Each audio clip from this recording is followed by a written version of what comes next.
Okay, hello everyone. Here I'm in another square in Figueras. I was looking for a better place to record this, but there's lots of car noise and millions of tourists wandering around the Dali Museum.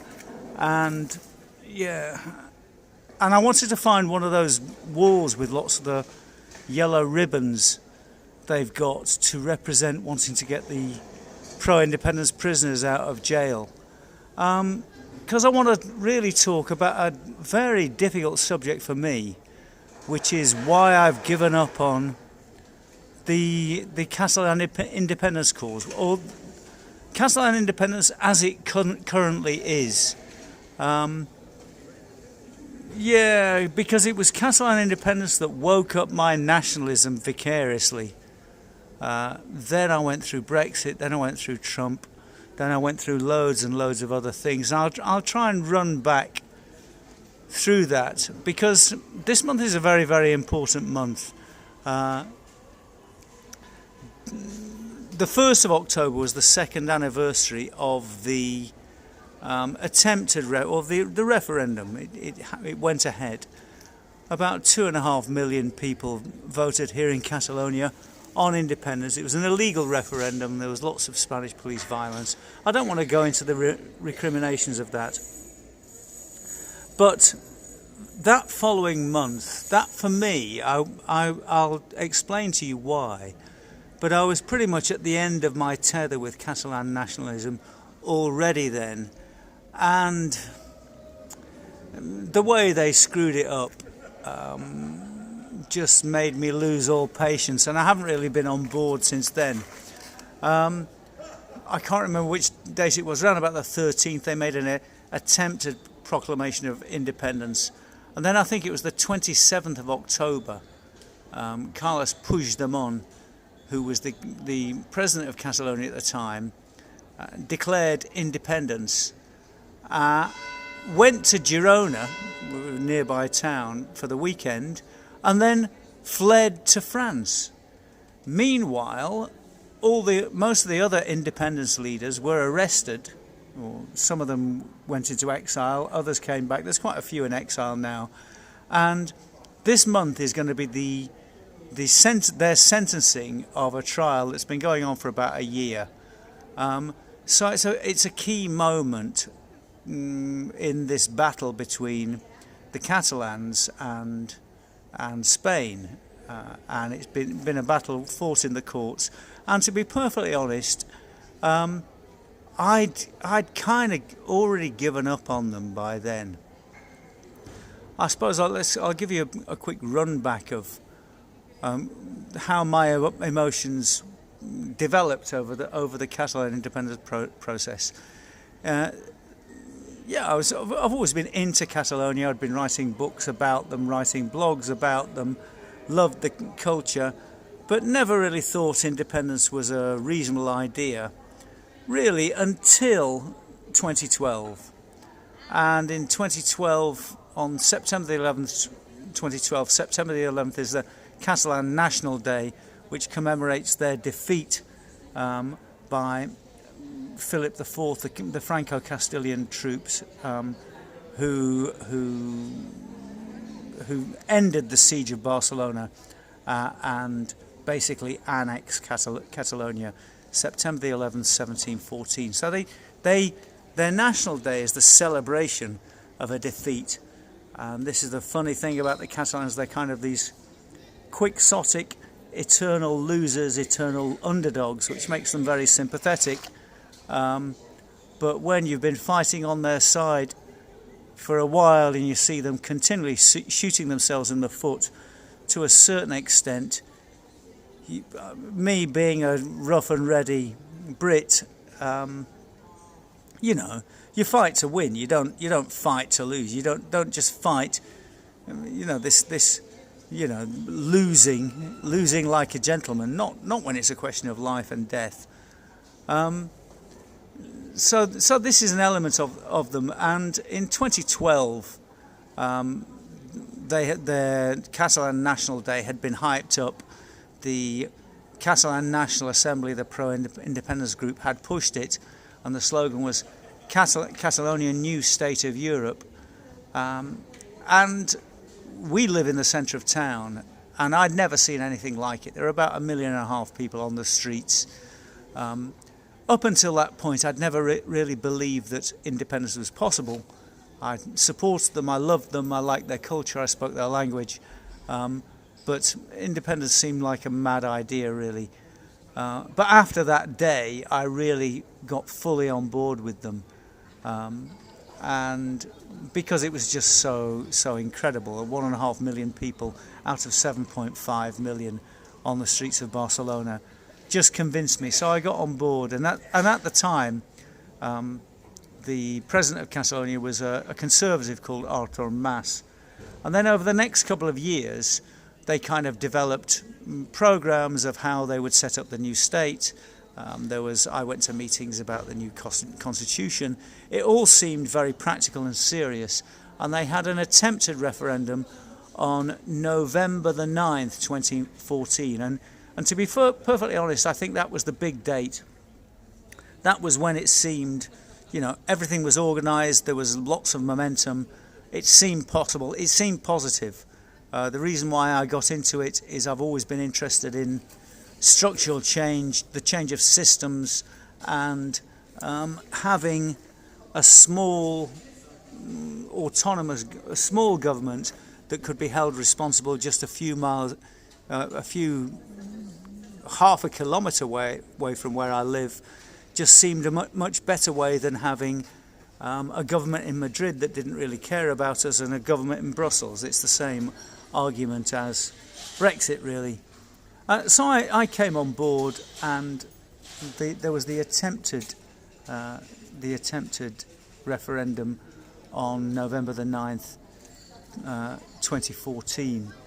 Then after that, and it seemed to be unity up until that point, and then after that, the two major parties, Esquerra Republicana, which is the Republican left of Catalonia, and Convergencia, who were a kind of conservative Catalan party, separated. Artur Mas made a speech saying we need to go forward with unity, we need to call elections now. We've shown that the Catalan people want this, we can do this, we can only do this with unity. And Oriol Junqueras, who is the leader of the Catalan Republican left, basically said, no, we're not on board with you conservatives. And the next year or so I kind of battled with it and was very much on board because all my friends are. And then in 2016 I got a job co-hosting a radio program in English called This Week in Catalonia. And the other presenter, the guy that I did it with, was a member of Esquerra Republicana. And I got to know lots of members of Esquerra Republicana, Alfred Bosch, Roger Torrent, I can't remember lots of the other names, and lots of minor players. And I came to realise what a bunch of feral lefties they were, very much like the SNP in Scotland. And their main objective wasn't independence. Their main objective, they're called the Catalan Republican left. It's the Republican leftism that's much more important to them. And what they wanted to do was destroy Convergencia, the Catalan Conservative Party. And my view always has been that the Catalans are a kind of middle class, commercial, small holding farmers nation, and that's where they work best. These people tend to be proper conservatives. Unfortunately, their children have become liberal lefties, and that's what's happened in the last 7 years since the independence movement kicked off. And basically, the Catalan conservatives have been destroyed by the left. And because I was on this radio show, everybody thought that I was one of them, so I got to hear what they were doing. And the most appalling moment was when, Joan Tardá is another important politician. He was in the Congress, the Spanish Congress, representing Esquerra Republicana, and I was going to interview him after a meeting. So I went to the meeting with my gear, invited. It would have been I was a person of confidence, and basically gave this meeting in Spanish to South Americans and Muslims, saying, if you vote for us, we'll give you whatever you like. And it was that day, I suppose it's that day when I left the left. When would that be? March, April, May 2016, I guess, before Brexit. And I was just so appalled. And to be perfectly honest, I think what's happened is Esquerra Republicana have won. And since 2016, what they've been working on is much like the Labour Party in England. They've been working on securing the immigrant vote. And they're not really pro-independence, they just want the immigrant vote. I think the whole idea of an independent Catalonia for this party in particular, and all the other parties, it's just become a kind of a mirage, a chimera. It's not real. They just want political power. But they would go for independence if it could be a Caliphate of Catalonia. I think they would hand it over to the Muslims, believing that they would retain power. They, as I said in one of my previous videos, they won't. And primarily, this is the reason why I've given up on them. I don't think they're honest. I don't think, why would anybody, in other videos I've talked about, why would anybody willingly give this away? I mean, this is just a little square here. It's lovely. Why would you hand it over to immigrants? This is what they want to do. Places like this will be invaded. Earthling Carl left a rather sarcastic post saying that I should come to Birmingham if I want to see Muslims. Yes, I know the state isn't as bad here, but what they're doing is politically they're taking over a territory, and they would give it over to foreigners. So what is the point of an independent country if it isn't for you? I don't want to belong to an independent Caliphate of Catalonia. The reason why I became interested or potentially in favour of Catalan independence was because I believed, I love the Catalan culture, I love the language, I see it as different from most of the rest of Spanish culture. Another person commented, Nicole Garcia, on one of my videos, do I think Catalan and Spanish culture, do I think Catalan culture is superior to Spanish culture? I might have said that in the past. I don't think I've ever really believed that. I just think they're different. And the place I lived, the place that I'd learned a lot about, the place, the culture which I'd got the best feedback from, for me being me, had been Catalan. But my views are definitely changing now, and I don't support a Catalonia that isn't going to be Catalan. And if you ask me to judge, do I want Catalonia to be Muslim, dominated by Muslims, or do I want it to be dominated by the Spanish, as it has been for the last 500 years? Well, 300 years. Well, depending on how you look at it. I'm not going to go into that. And I'd go for Spanish myself, and probably argue for some kind of asymmetrical federalism now, because I don't want a Caliphate of Catalonia. And to be perfectly honest, when the sentence comes for these people, I couldn't give a toss what happens.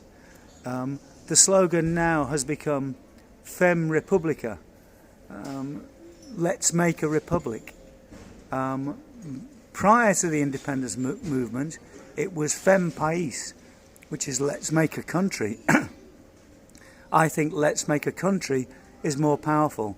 I don't want. I wanted an independent Catalonia. I want the Catalan culture to survive, and I want it to survive in the face of Spanish or Muslim domination or Latin American domination. I don't really care. There's something specially lovable about it, and that's what I care. I want to conserve this. It's real conservatism, and by bringing immigrants in, you're going to change the place, and consequently I don't support it. So yeah, that'll do for now. This might well be my last video this weekend. I might do a quick one later, I don't know. But I'm back to Barcelona tomorrow. So I'm going to be working on books. The reason I've been able to make this flurry of videos is my routine has changed. I don't have the missus on my case all the time. But basically the book business, yeah, it's not a full income yet, but it's going to be. This is my income for the rest of my life until I retire. So I have to work on it. The amount of donations I've got from 4 videos so far, thank you Gordon, thank you Philip, is €13. You know, if I'm making videos, it means I'm not working on other projects that make me money. That's the simple fact of the matter. If you want to support me, then if you want me making videos, then I need some support. I need some motivation. Anyway, it's been great making these videos. Talk to you soon, but I'll probably have a reasonably long layoff, and we'll see what happens next. So look after yourselves.